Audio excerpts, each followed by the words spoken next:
What up, players? It's Warboss Tay up in this mud. I actually do that again in just a second, but I wanted to show you a finished product at the end of step 4, or video number 4. So what are we doing this? We painted up the beetles. Actually, I did these 2 steps in the first version of the video that I did, and then unfortunately it got lost in the warp. When it was transferring over, it lost, and then I got error messages, and it was just terrible. But I kind of recreate for you how to paint the beetle head and claw to make it look like it's glossy and going to be reflecting the surface, or the light off of its surface from the fire. So that's a cool effect. Up close it's kind of dodgy, but far away it looks pretty effective, I think. It's kind of got that non-metallic metal-ish look to it. Also in this step we do the mask. We highlight up with the blues and the whites to make it kind of look like obsidian, almost like an obsidian mask, and then to paint in the designs, the swirly designs, and fill it in with the yellow wash to make it look like there's fire and heat on the inside. So I'm very pleased with the progress of this model. It's taken me a lot longer, but I kind of expected it to, with all the different very varying techniques, very varying of you know, what you need to do to make it look good, and I'm looking forward to part 5. Hope you enjoyed it. I'm probably going to take a break for a little while to clear my head from all this Firebelly nonsense, but I'm having fun with it, and I can't wait to continue doing the highlighting and detail work on this guy. Thanks for watching, players, and enjoy the rest of the video! What up, players? It's Warboss Tay up in this mud. I lost the last video that I did where I painted up the beetle head down here. So frustrating. I filmed it and then I lost it, but you know what? It's really easy to replicate the effects that I do. The colors you're using are just what you've used before: Temple Guard Blue, a little bit of Siltet Green, but a lot of Ulthuan Gray. So let me show you what I did. Let me demonstrate the kind of basic brush strokes that I used, and then let you kind of have a go at it, I guess. So if you remember, it was pretty dark, right? When you can just look at the other videos to see how dark it was. The shading had left the beetle head pretty dark. So what I did was I went back in with my Siltet Green and I repainted most of everything that touches the light. And if you use the Games Workshop website, their Ogre Kingdom's Firebelly, then product page, you'll see exactly where you should be highlighting everything up. Then I went to Temple Guard Blue. This is the one that I really kind of went a little bit overboard with. You can't really see it because it's under all of the Ulthuan Gray for the major top highlight, but like down the brow ridge, on the sides of the eyes here, basically everything gets a little bit of this Temple Guard Blue, especially all the I guess you would call hard lines, highlighted areas. I'm gonna redo the little bridge of this guy's nose here.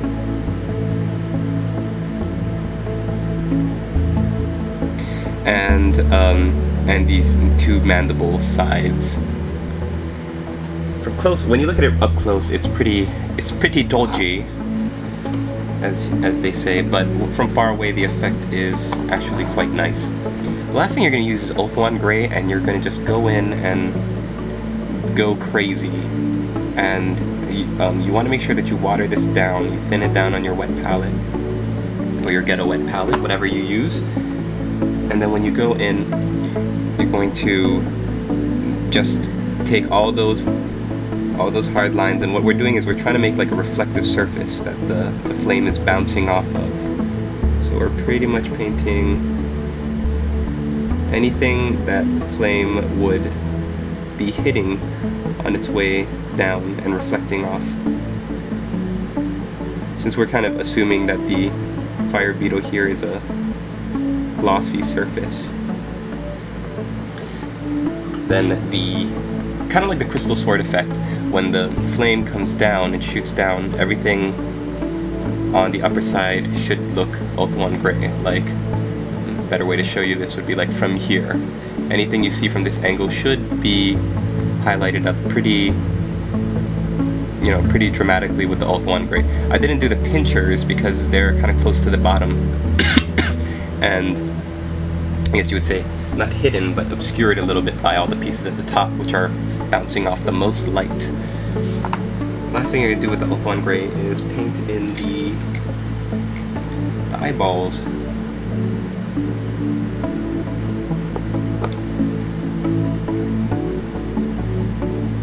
I can't believe I lost my video, because those are supposedly really the glossiest, blackest ones. So when the light hits them, then they just bounces off the most.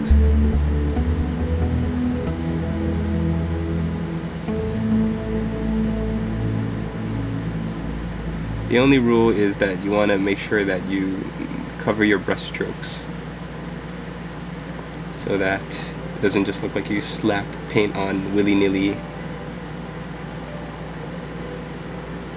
The visual effect from far away is that your model is going to look like the light is naturally bouncing off of it. If you feather and obscure your brush strokes, kind of like that, you can't really tell where the brush strokes are. And then you just do the same thing with the claw up here. It doesn't reflect the light as much, but still it does just a little bit. And yeah, you get this effect. So, sorry I filmed it. I thought that I uploaded it correctly, and then it just gave me a file error message, and then I cried. Okay, now we're going to use Caribou Crimson to paint the... wash my brush off completely. To paint the tin bits areas. And what this is going to do is give it a very nice little depth, color depth, that it didn't have before.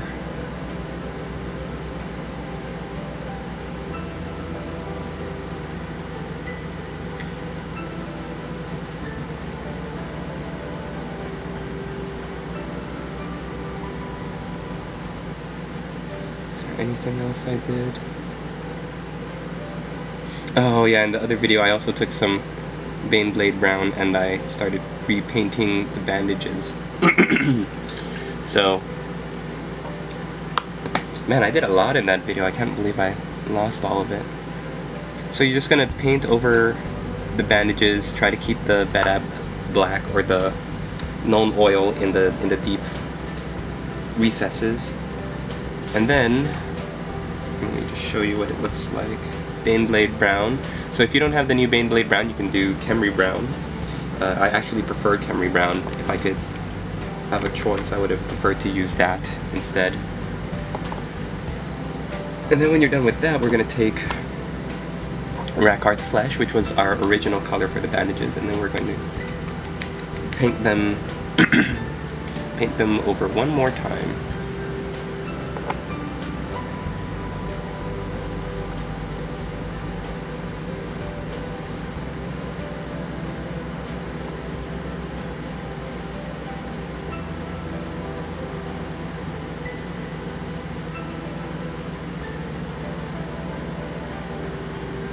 So we're getting kind of this effect right here where the Rakarth Flesh is really just like a highlight color rather than, you know, the main color, kind of the mid-tone, I guess they would call it, would really be the Baneblade Brown.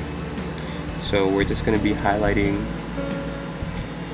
up into the corners, and yeah, my other video I talked about how you can really see the mold shift here. Look how these bandages just do not match up.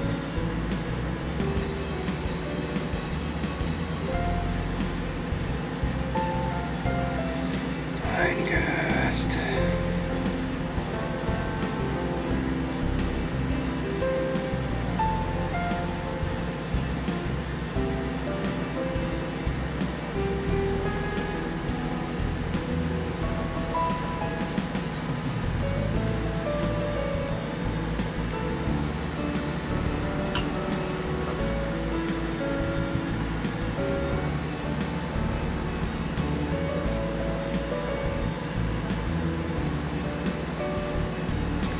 So the Baneblade Brown is the one that's going to take you more time because you want to judge where those areas are that are not, you know, going to be shaded too much with the known oil. Once you get past the Baneblade Brown into this Rakarth Flesh highlight, then it should be a lot easier and take a lot less time.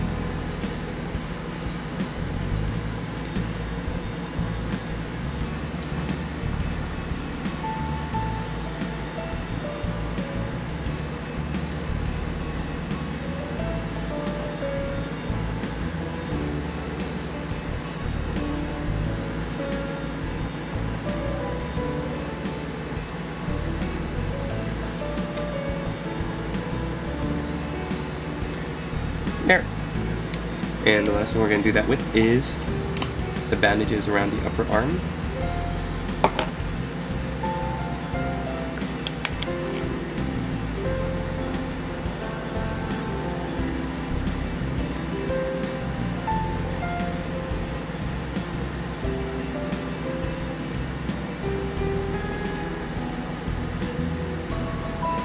Finecast has this weird grainy quality that just kind of puts me off, and I wonder if it's the primer or I'm not cleaning it enough or whatever. But it's just, I mean, like on a metal model, you don't get, like, it feels like the metal models are just like smoother, and when I'm painting Finecast, like the skin, like any cloth, it just seems like Finecast is, I don't know. It'd just be me.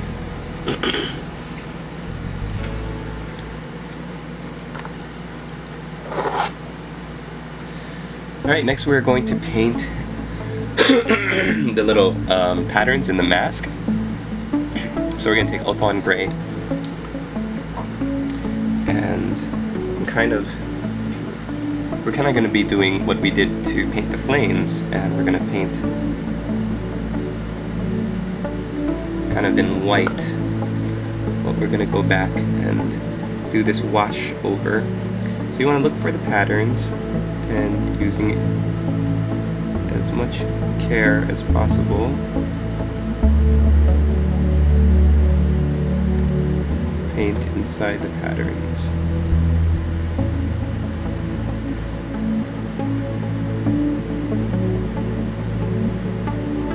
So just make sure that you've got, you know, a fine tip brush and that your wrists are secured.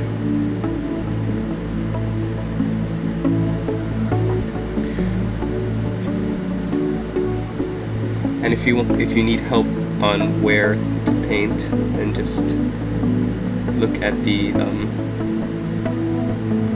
Games Workshop website. There.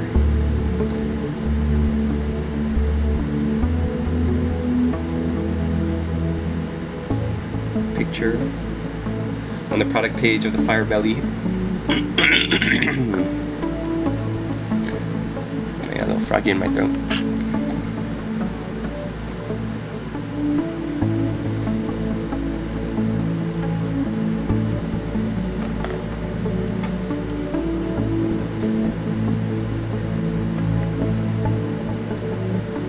I'm also going to take your Ulthuan Gray and paint up anything that would be reflected or highlighted. So I'm assuming that this mask is some kind of metal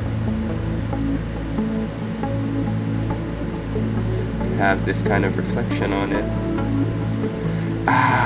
You know what we should really be doing? Okay, change of plans. We are just going on the fly. We're working on the fly. We are going to use, what does this look like? Temple Guard Blue? Yeah, I'm looking at the close-up of the face on the lower right-hand side, and I don't know, Temple Guard Blue might be too bright. Okay. We are going to go in with Sotek green, let's try that, and hit all of the hard edges. Oh, Games Workshop, why do you make me work so hard for my videos? So don't worry about the patterns you've already painted in, because those are going to be, you know, painted in with Cassandora yellow anyways. And we'll go back and finish. But these are going to be the areas of the mask that light gets reflected on. So pretty much the entire outline of the mask.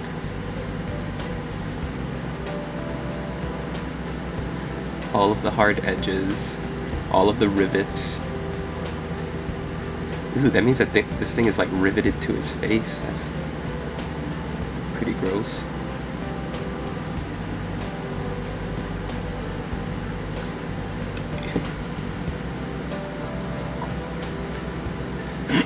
Adventures in painting, ladies and gentlemen. Come on, light.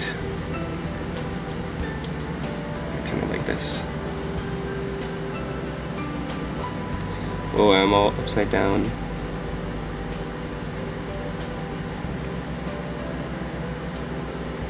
So I'm just gonna keep working and talking.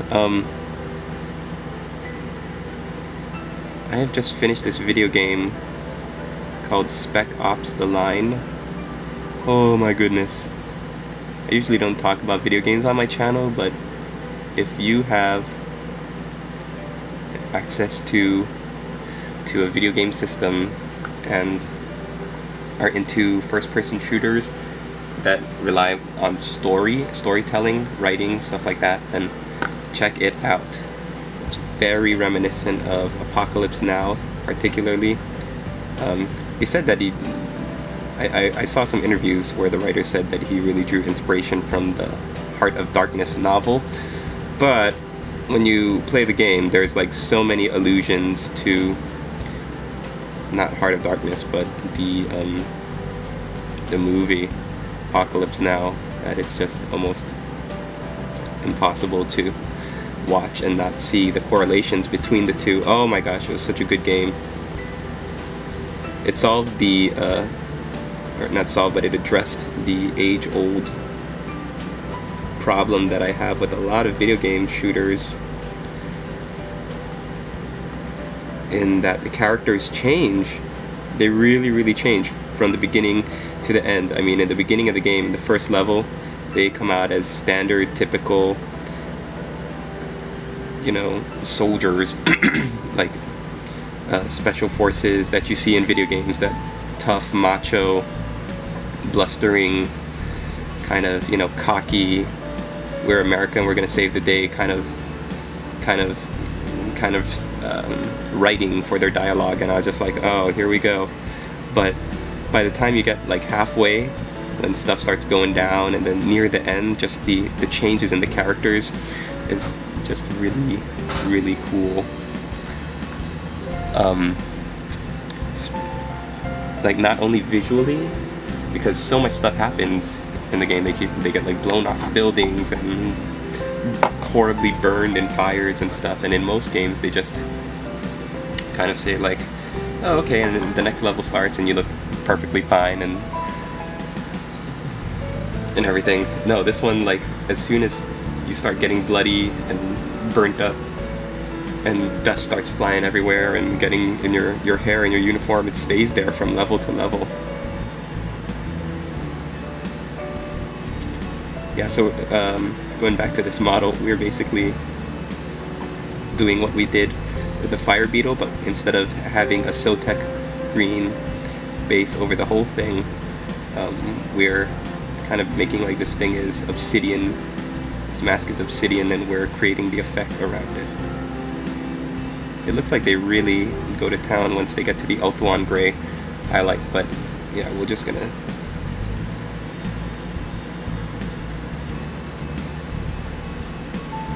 do the same thing. Looks like we're doing the same thing.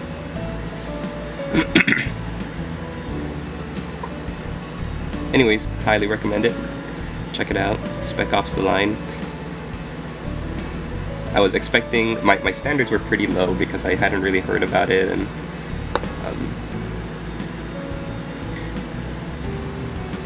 Yeah, it just kind of snuck in under the radar, but good stuff.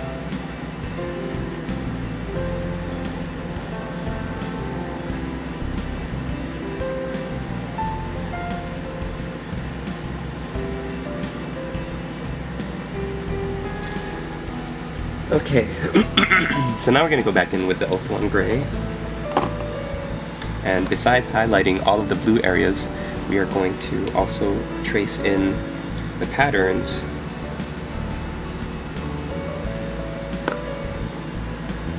Okay, let's see if this pays off.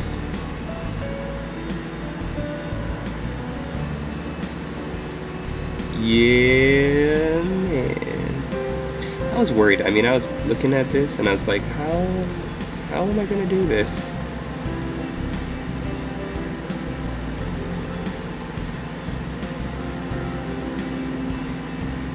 It seems like a really good solution.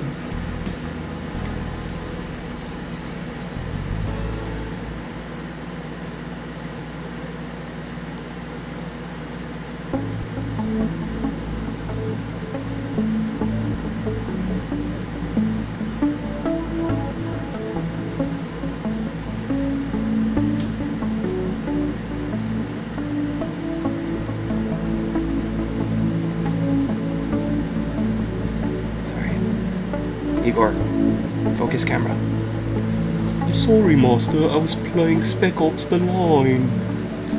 Stop playing my video games. Focus this camera.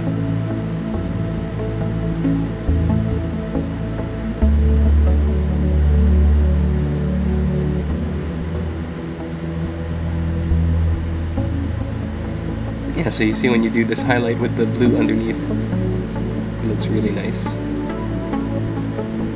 Well, as nice as anything can look on Finecast anyway.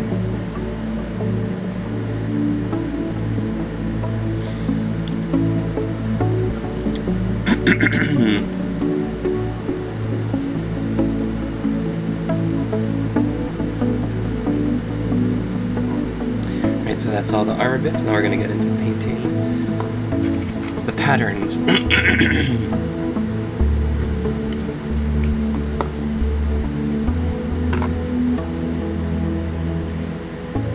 And boy, are there a lot.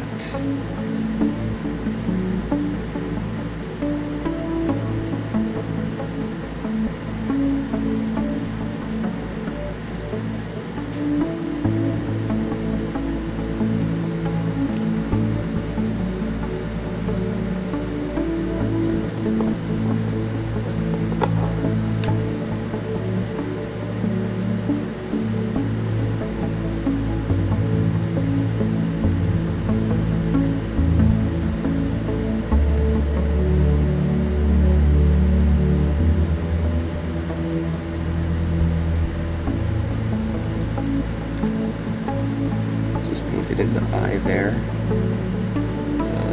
Let's see. In the top of the head.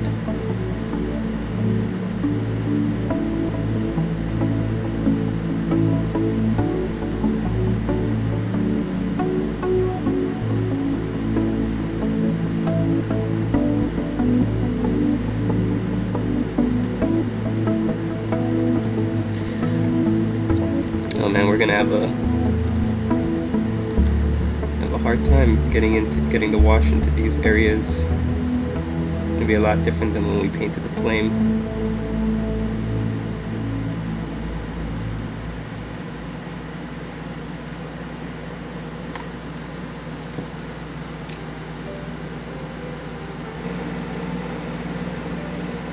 So, I changed my mind. I want to finish it! I want to finish it. Let's do a little bit more before we cut this out. Oh, be quiet, baby termagant. Quiet, I'm painting. So I was thinking about just cutting it and ending the video, but I'm looking at the thing and I just, oh man, I just really want to finish it. So let's at least get the flames going in the mask, shall we? We shall. We're gonna do Cassandor yellow. You're gonna paint in, okay, you want to be careful that you only paint in the white that is not painted over the blues. We don't want to mess with those colors. So now we're going to need really good brush control. Oh.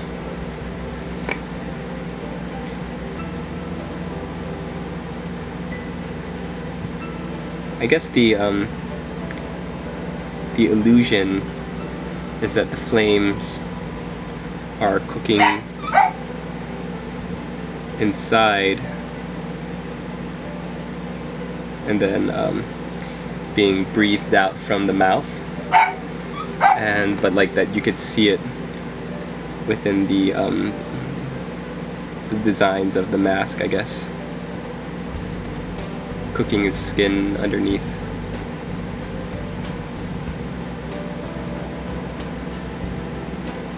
That's just my guess though, I could be wrong.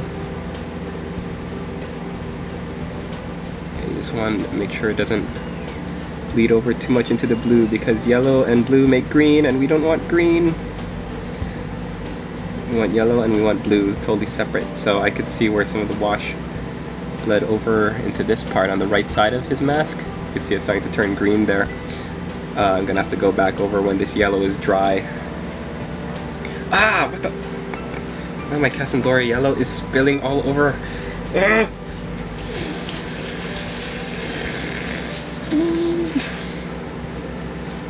I don't get it. Why does it do that? Why does it do that? Ah. So inconvenient.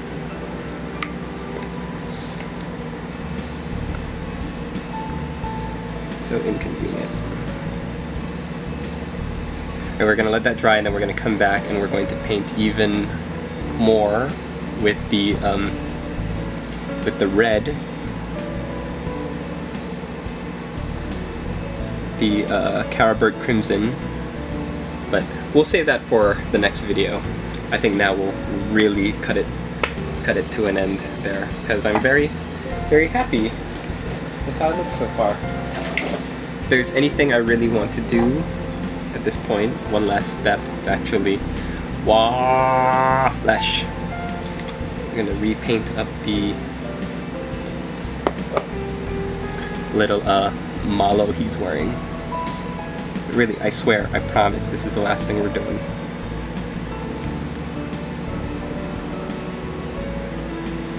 Alright players, this is what our fish model looks like at this step. What is this, part 4 of the video? Oh boy. So I'm very happy with it. Next we're going to be doing more details, more highlight work, more everything. So thanks for watching. I'm glad we were able to finish the flames and the mask, and can't wait till the next one. So let me know what you think, leave a comment below, and yeah, we'll see you in the next video. Don't forget to check out Project 1 Gaming, and yeah, stay tuned for that barcode coming right up. Thanks for watching players, see you in the next one.